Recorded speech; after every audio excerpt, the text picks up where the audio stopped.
দর্শক, আজকে রবিবার। দোয়াটা যদি একবার পড়তে পারেন, আল্লাহর নামের কসম করে বলছি, নবীজি আল্লাহর নামের কসম করে বলেছেন আপনার গুনাহ মাফ হবে, মনের আশা পূরণ হবে, জীবনে শান্তি নেমে আসবে, জান্নাতটা আপনার জন্য আজকে আল্লাহ লিখে দেবেন। আপনি যে মুনাফিকি থেকে মুক্ত, জাহান্নাম থেকে মুক্ত, এটা আল্লাহ তাআলা সার্টিফাইড করে দেবেন। দায়িত্ব নিয়ে বলছি, শুধু মৌখিক কথা শোনাচ্ছি না। তাই ভক্তি, শ্রদ্ধা, মায়া মমতা নিয়ে আমার এই দোয়াটা শুনবেন, যেটা নবীজি নিজে শিক্ষা দিয়েছেন, এবং আমল করার নিয়তে শুনবেন।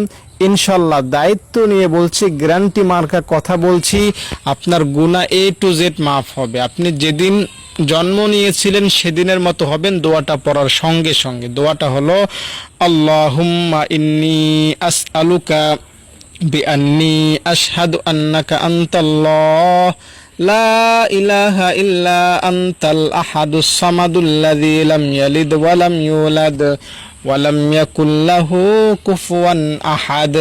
ভক্তি, মায়া, মমতা নিয়ে এই হাদিসে পাওয়া দোয়াটা, যেটাকে বলা হয় ইসমে আজম দোয়া, এই দোয়াটা পাঠ যদি করতে পারেন একবার মাত্র, দায়িত্বের সাথে বলছি আপনার গুনাহ মাফ হবে। আজকে রবিবারই মাফ হবে, সোমবার আসার আগে।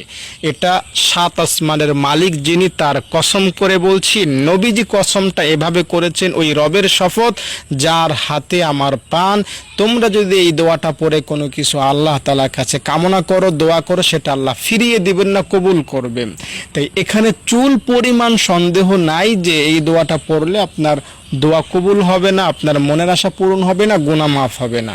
নিঃসন্দেহে আপনার গুনাহ মাফ হবে ইনশাআল্লাহ। দোয়াটা যদি ভালো লেগে থাকে লাইক না দিয়ে যাবেন না, পায়ে হাত ধরে অনুরোধ করছি।